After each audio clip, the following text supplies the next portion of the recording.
శ్రీ గురుభ్యో నమ శ్రీమాత్రే నమ. హయగ్రీవ జయంతి, మనకి రాఖీ పౌర్ణమి రోజున హయగ్రీవ జయంతి అనేది వస్తుంది కదా. అసలు ఈ హయగ్రీవ అవతారం ఏంటిది? ఆ అవతారం ఎలా ఉంటుంది అంటే, ఇప్పుడు నరసింహ అవతారంలో పైన సింహము కింద మానవ ఆకారం, ఈ హయగ్రీవ అవతారంలో పైన గుర్రము కింద మానవ ఆకారం అన్నమాట. అసలు ఈ మహావిష్ణువు ఈ హయగ్రీవుడిగా అవతరించటానికి ఏంటిది కారణం అంటే, సోమకాసురుడు అనే ఒక అసురుడు ఉండేవాడు. ఈ అసురుడు వేదాలని తస్కరించాడనమాట, జ్ఞానాన్ని తస్కరిస్తూ ఉన్నాడు. అసలు ఆ సోమకాసురుడు బ్రహ్మదేవుడి యొక్క వరం వల్లనే జీవిస్తూ ఉంటాడు. అటువంటి బ్రహ్మదేవుడికున్న జ్ఞానాన్ని కూడా తస్కరించాడు. బ్రహ్మదేవుడి యొక్క జ్ఞానాన్ని తస్కరిస్తే ఇంకా వేదాలు ఎక్కడి నుంచి వస్తాయి? ఆయన ఆలోచనలో నుంచి వచ్చినాయే కదా వేదాలు అనేవి. ఇంకా ఏం చేయాలి? అప్పుడు వాడితో యుద్ధం చేయలేక బ్రహ్మదేవుడు మహావిష్ణువు దగ్గరికి వెళ్ళి అడిగాడు. అడిగితే అసలు వాడికి వరం ఇచ్చింది కూడా బ్రహ్మదేవుడే. అదే చెప్తులేదా, ఎవరైతే మంచి చేస్తారో వాళ్ళకే మనం ఎసరు పెట్టడము అంటే ఇదే అనమాట. అలా జరిగింది. అప్పుడు మహావిష్ణువు ఆ సోమకాసురుడితో యుద్ధం చేసి వెళ్ళాడు. బ్రహ్మదేవుడు అడగగానే సోమకాసురుడి మీదికి యుద్ధానికి వెళ్ళాడు మహావిష్ణువు. వచ్చి అలా అలసిపోయి ఉన్నాడు. దేవతలు, పరమేశ్వరుడు, పార్వతీదేవి, లక్ష్మీదేవి, నారదుడు, బ్రహ్మ అందరూ ఉన్నారు అక్కడ. పాపం ఆయన చేసి యుద్ధం అలా మహావిష్ణువు శయనించి ఉంటాడనమాట.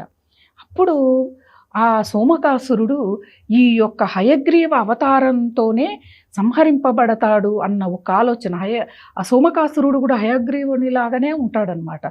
తన ఆకారంలో ఉన్న వాళ్ళతోనే సంహరింపబడతానని బ్రహ్మదేవుడి దగ్గర వరం తీసుకున్నాడు. అప్పుడు స్వామివారి ఒక శిరస్సు దగ్గర ఒక తంబురా ఉంటే దేవతలు, పరమేశ్వరుడు ఏం చేశారంటే, ఈయన శిరస్సు ఖండిస్తేనే ఒక అశ్వం యొక్క శిరస్సుని పెట్టగలం అని చెప్పి అమ్మ లక్ష్మీదేవి అనుగ్రహంతో, లక్ష్మీదేవి యొక్క అనుమతితో ఒక్క తీగను మీటితే మహావిష్ణువు యొక్క శిరస్సు ఖండించబడుతుంది. అప్పుడు పరమేశ్వరుడు ఆయన యొక్క దివ్య దృష్టితో ఒక అశ్వము యొక్క శిరస్సుని తీసుకొచ్చి మహావిష్ణువుకి పెట్టడం, ప్రాణ ప్రతిష్ఠ చేయటం.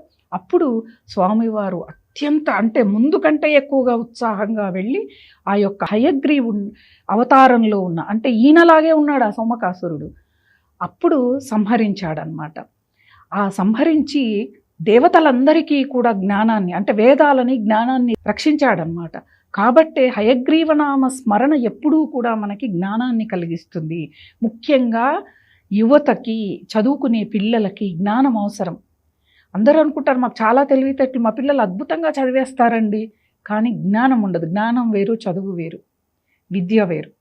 విద్య బుద్ధులు అంటారు, విద్య ఉంటుంది, బుద్ధి ఉండట్లేదు. ఏ విధంగా ఎవరి దగ్గర ప్రవర్తించాలో తెలియదు, తల్లిదండ్రులు ఎలా గౌరవించాలో తెలియదు, వచ్చిన వాళ్ళని ఎలా గౌరవించాలో తెలియదు, అతిథి సత్కారం తెలియదు, పెద్దవాళ్ళని గౌరవించడం తెలియదు, ఇంట్లో ఉన్న తాత ముత్తాతల్ని పలకరించడం తెలియదు.